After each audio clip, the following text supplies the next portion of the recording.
Megastar Chiranjeevi Padma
అమ్మ కడుపున ఆఖరివాడిగా పుట్టిన అందరికీ మంచి చేయాలి, మేలు జరగాలి అనే విషయంలో ముందువాడుగా ఉంటాడు.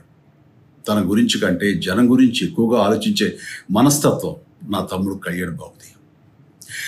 ఎవరైనా అధికారంలోకి వచ్చాక ప్రజలకు ఏదైనా చేయాలనుకుంటారు.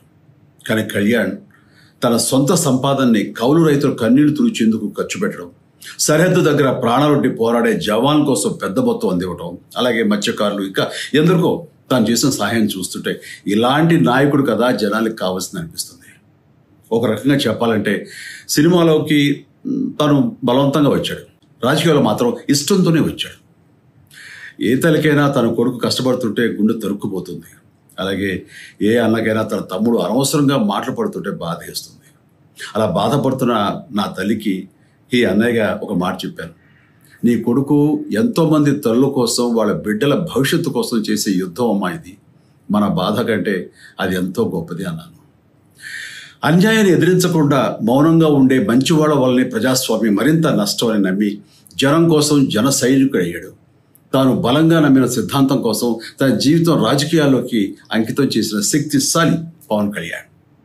ప్రజల కోసం, రాష్ట్ర భవిష్యత్తు కోసం ఆ శక్తిని వినియోగించాలి అంటే చట్టసభలో అతని గొంతు మనం వినాలి.